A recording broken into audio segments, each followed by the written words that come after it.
Large firework in a canister that proceeded to catch on fire. Pretty big flame, as you've seen on the internet.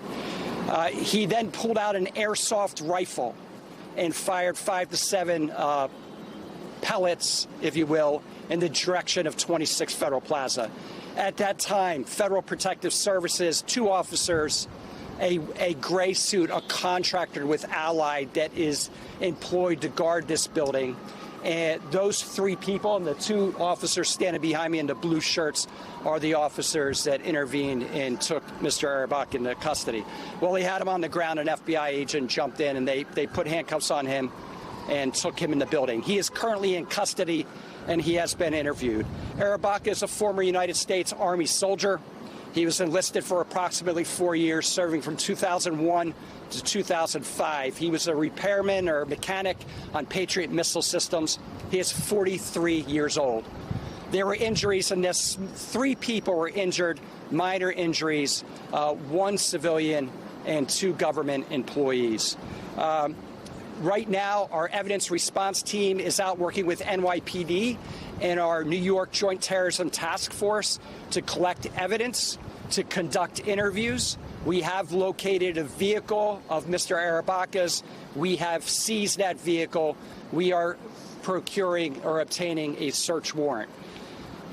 Mr. Arabaka came armed with bad intentions. I will say that 26 Federal Plaza has long been a target of extremists, of terrorists, and today the extremism was brought here.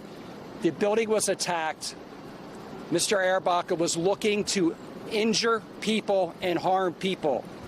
He had 2 axes, a hammer, a machete, and 3 knives, fixed blade knives. He had, as I said earlier, 6 incendiary devices or fireworks, and he had some other destructive items. Going forward today, like I said, we'll do more interviews, we'll collect more evidence, and we will, and I'll leave to Mr. McDonald to talk about charges. We take this very seriously. On his cart, he had a cart. He had anti-ICE literature on it. When he was being arrested, he yelled derogatory terms to ICE, used bad words, obviously. He is an anti-American, anti-government extremist. We know that from what he said. We know that from what he has said post-arrest. And we know that from what his actions that he tried to take today.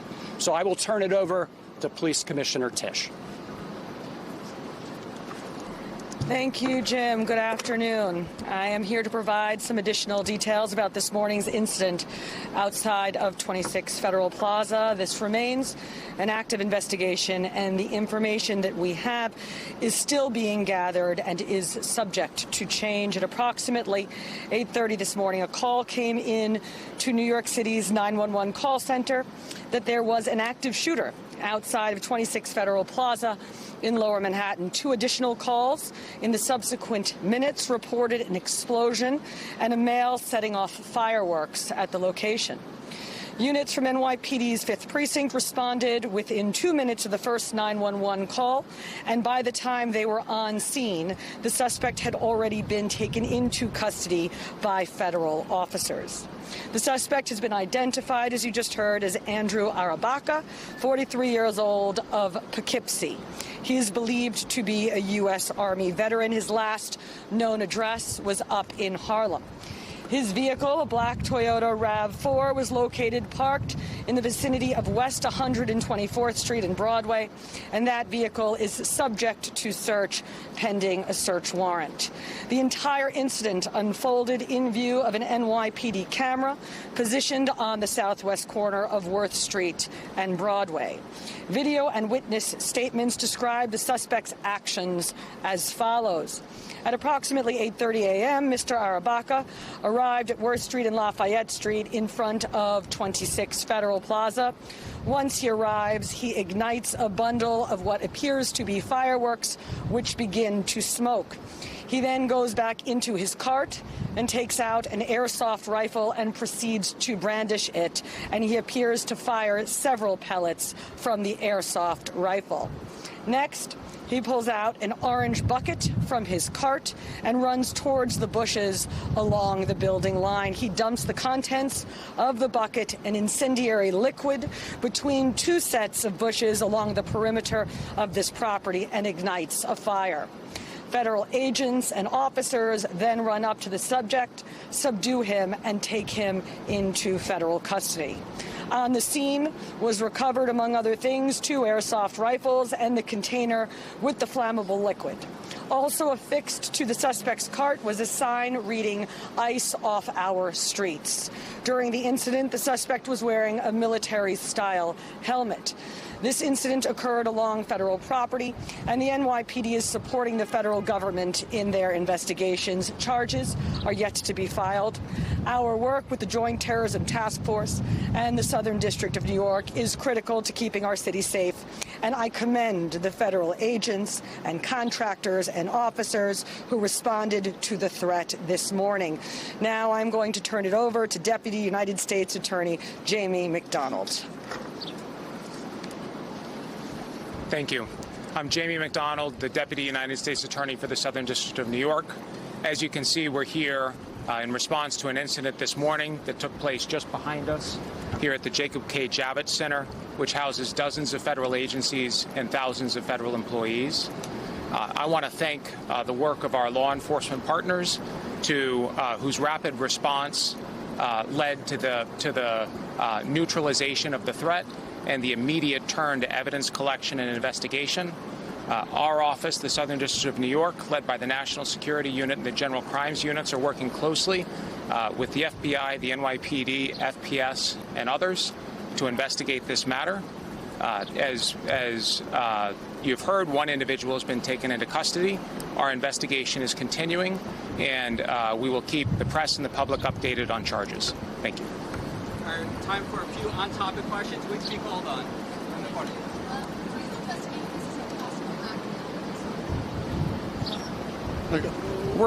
We're collecting the evidence, and we know there were anti-government and anti-American statements made, and we know that an incendiary device and gasoline were used to start a fire.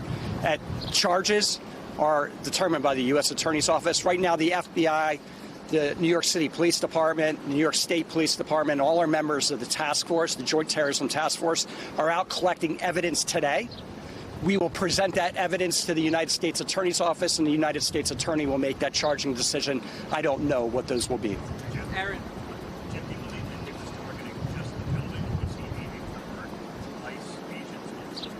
His goal was to target the building. He said that and I'm not going to get into all the details of a post-arrest interview, but he was Mirandized, read his rights. He did agree to talk. In that post-arrest interview, he did say he was targeting the building, and he was okay if he hurt or killed people going in and out of the building, whether they were federal employees or civilians. I would mention a lot of business was canceled, not by the Federal Protective Services. Federal Protective Services, once they mitigated the situation, the building remained open, employees could come and go, and we continue to do work. But some agencies decided to close business for the day. There was a naturalization ceremony scheduled for today that was canceled. And the one civilian victim was an immigrant that had a hearing today for their immigration status. So that's quite unfortunate and quite ironic at the same time. Mark Morales, CNN. What can you say about the village that responded? Was there like a manifesto?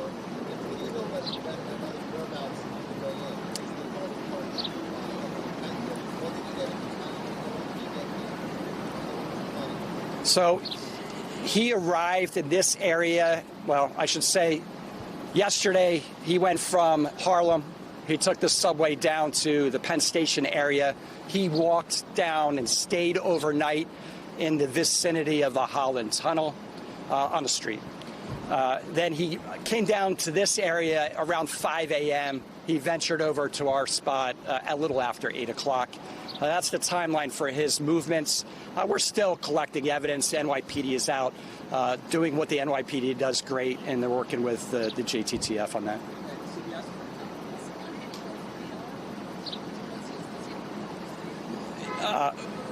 He has a couple of encounters with law enforcement that we're not ready to talk about. Nothing rising to this level.